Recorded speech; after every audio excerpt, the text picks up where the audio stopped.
Bon, je vais finir donc la séance avec la partie chirurgicale. Heureusement, on a pu transférer les dossiers parce que...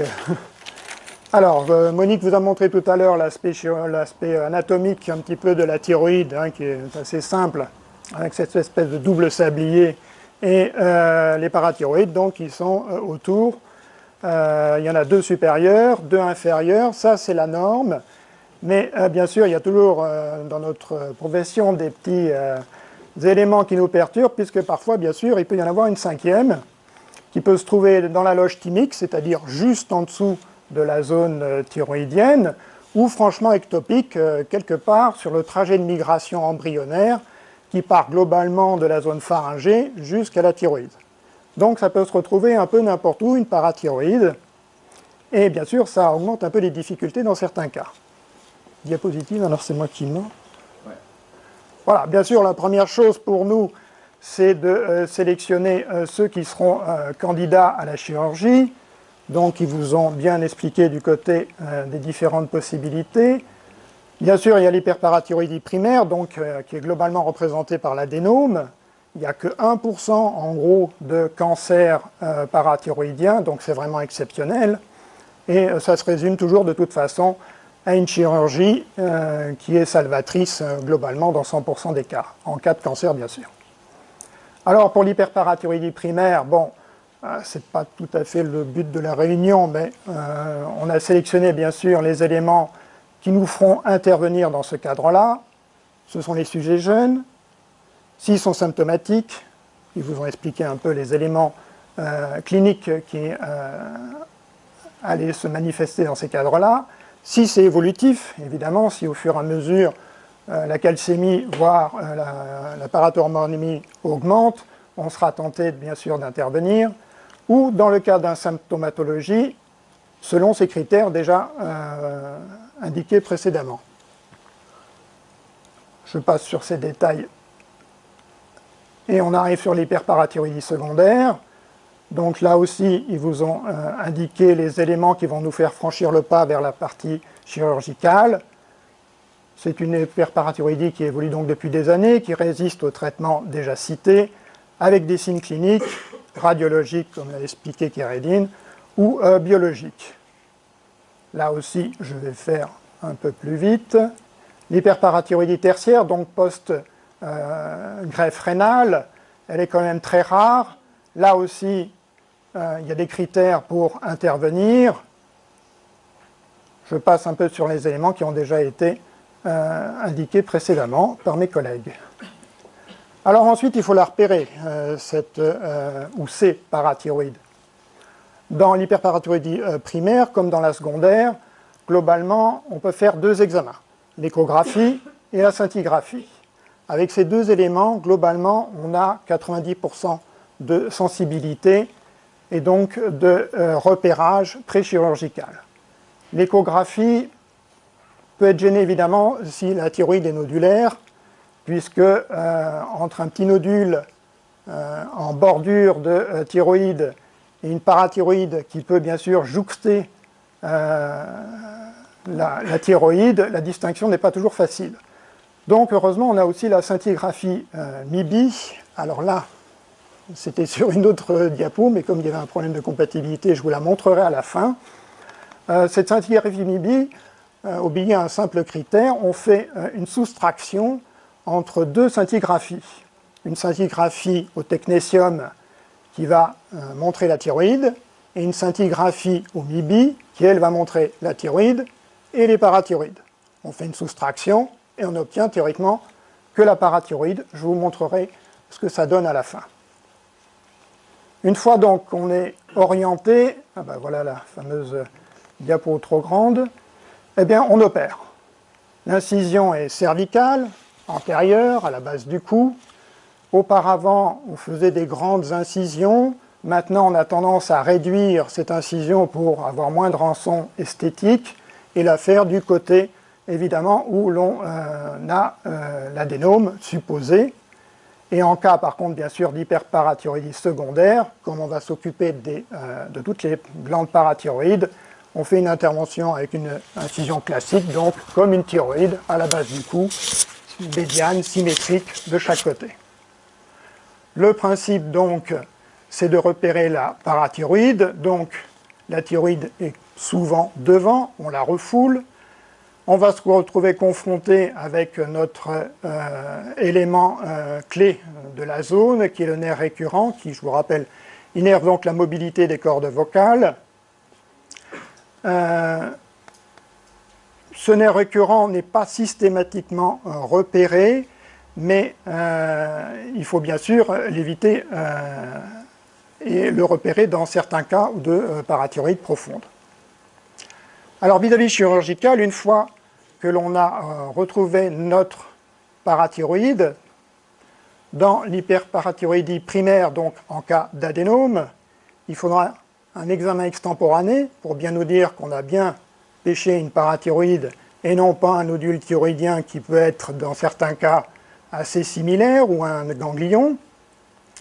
Et dans cet examen extemporané, il y a un élément clé que doit nous donner l'anapathe, c'est le fameux clocheton de tissu sain résiduel qui normalement existe dans tout adénome. Parfois on ne l'a pas, mais vraiment l'aspect était typique. Alors là maintenant on a un autre élément qui peut nous aider et qui est fortement recommandé, c'est le dosage de la parathormonémie pendant l'intervention. On doit avoir, je vous montrerai un petit peu le protocole après, une chute de 50% de ce dosage de parathormonémie entre le moment où on va l'enlever et le moment, enfin en gros 20 minutes après. Donc 50% au moins pour signer qu'effectivement on a bien enlevé la parathyroïde et que ça correspond bien à l'adénome suspecté. Dans le cas des hyperparathyroïdies secondaires, donc vis-à-vis de nos confrères néphrologues, bien là il faut réduire le nombre de tissus, enfin le nombre de parathyroïdes, donc de tissus thyroïdiens. Globalement, on élimine 3 parathyroïdes complètement, et sur la 4e, on dit 2/3, bon, un peu plus de la moitié, parce que je vous rappelle quand même que ça fait que 5 mm en gros de taille. Donc globalement, on enlève un peu plus de la moitié sur la dernière. Alors on enlève, comme indiqué, sur la plus normale. En fait, souvent c'est la plus petite, celle qui a le moins souffert de l'hyperplasie. Bon, ça c'est un peu subjectif aussi, souvent elles sont identiques sur les 4 zones. Et pareil, on fait un dosage aussi de la parathormonémie pour vérifier qu'on a bien une baisse significative, 50% minimum aussi, de la parathyroïde. Parathormone, pardon. Ah ben oui, les photos sont là. Normalement, il n'y en a que certaines qui sont passées. Donc, je vous montre un peu l'incision. La photo était plus grande, donc on voyait un petit peu mieux. Globalement, donc, on est sur une incision cervicale transverse au niveau du cou. Le thorax est par là, la tête est par là. Donc là, on incise, on élimine, ou plutôt on repousse les tissus musculaires qui sont devant la loge thyroïdienne. Et pour l'instant, au fond, on ne voit pas encore grand-chose. On a un peu plus tard, donc, on retrouve la thyroïde ici qui a été repoussée vers le haut. Et on aborde donc le fond de la loge thyroïdienne avec, je vous montre juste ici, ça c'est pour vous repérer sur les diapositives d'après, c'est simplement des vaisseaux, mais ceci va servir de repère après. Donc, on arrive dans cette zone-là, sous la thyroïde, après avoir sectionné la veine jugulaire, la veine thyroïdienne moyenne qui nous barre le passage, et on arrive ici. Alors là, on se dit, ben oui, ben il est là, notre adénome parathyroïdien. Ça ressemble un peu, il est un petit peu gros, un peu de couleur chamois. Aïe, non, ça ne va pas, ça ne reproduit pas bien. On passera les photographies de la thyroïde après, parce qu'elles ne sont pas à taille voulue. Donc en cas d'échec, c'est-à-dire une fois que l'intervention parfois se termine, qu'on a eu a priori tous les critères, eh bien, on peut avoir un échec avec toujours une hypercalcémie et une hyperparathormonémie. C'est dans ces cas-là où eh bien, on a été un peu trompé par nos examens de repérage, et en particulier la scintigraphie, qui peut être faussement positive dans les cas justement de thyroïde nodulaire, qui masque un peu la fixation des traceurs. Et dans ces cadres-là, là où on pensait qu'elle se trouvait, là où on a trouvé quand même quelque chose qu'on a enlevé et qui a priori montré un élément parathyroïdien, eh bien, on se retrouvait donc avec ces cas de parathyroïde ectopique qu'il fallait chercher ailleurs. Alors pour les repérer maintenant, on a la TEP,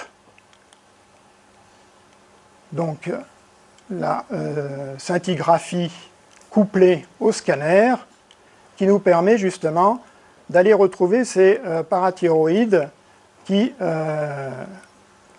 nous échappaient dans nos explorations précédentes.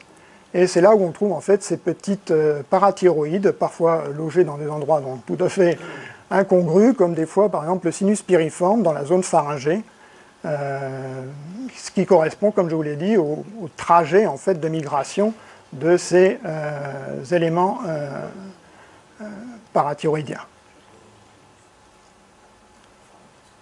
Alors ça, c'est le protocole que l'on fait lors de l'intervention pour la PTH. On fait un premier prélèvement après l'induction, donc là c'est le niveau de base, celui qui est élevé normalement. Deuxième prélèvement, on le fait 10 minutes après l'exérèse de l'adénome ou de la dernière glande, enfin de la dernière demi-glande. Et le troisième prélèvement, donc 20 minutes après l'exérèse. C'est évident qu'on ne peut pas attendre trop longtemps les dosages pour vérifier donc qu'on a bien éliminé ce qu'il fallait.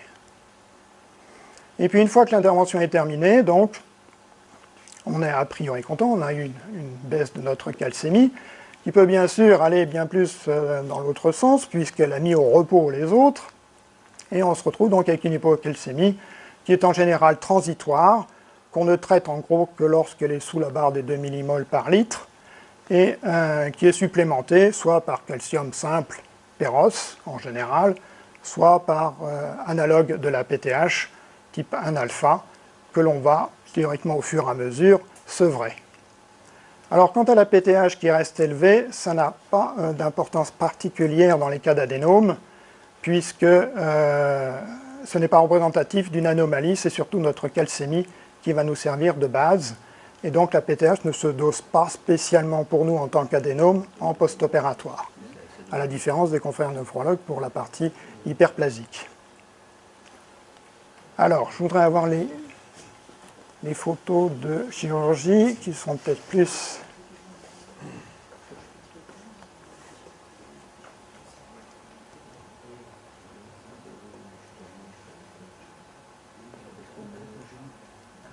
Voilà, donc on revient sur la première diapo. Donc là, elle est un peu plus globale. Donc,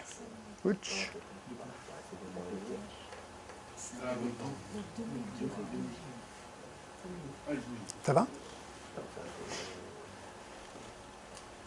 Donc je vous rappelle, un thorax ici, cou ici, l'écarteur donc est en position, on l'a refermé pour que vous voyez l'aspect incision.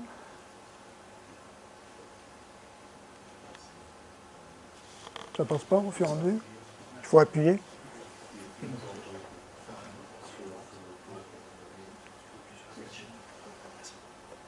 Voilà, donc là, une étape intermédiaire qu'on n'a pas vue tout à l'heure, donc on écarte.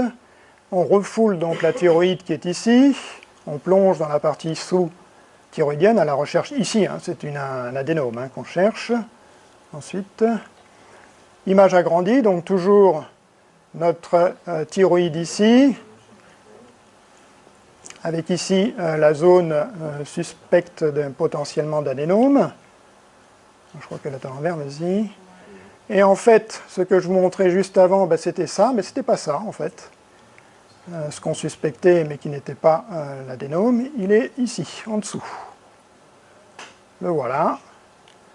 Après, donc là, j'extériorise. Je vous rappelle ici les 3 petits éléments veineux qui vont nous servir donc de repérage. Donc ça, c'était la zone suspectée, mais ne correspondant pas. D'ailleurs, on voit l'aspect qui correspond plus à un élément thyroïdien que ceci qui est bien plus chamois, brun, des fois un peu violacé en cas d'adénome, mais souvent ça reste quand même de couleur chamois typique des parathyroïdes. Donc là, on l'a soulevé. Pareil, même chose.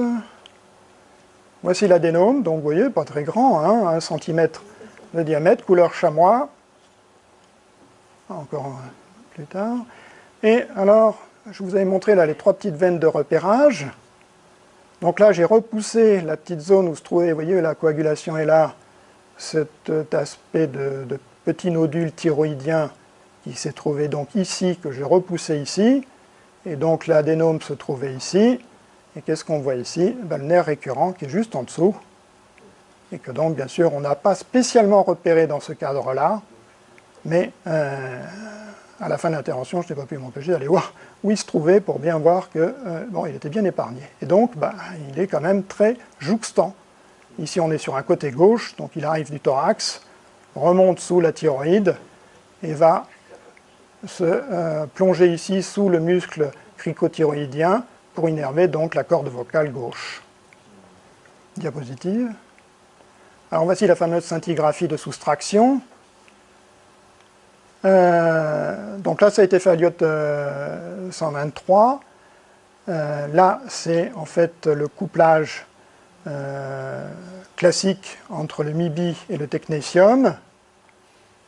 Vous voyez qu'ici, il y a une image superposée par rapport à l'aspect qu'on avait ici. Et par soustraction, voilà ce que l'on obtient et qui nous indique la position typique d'un adénome parathyroïdien, donc inférieur droit. Voilà, j'ai terminé.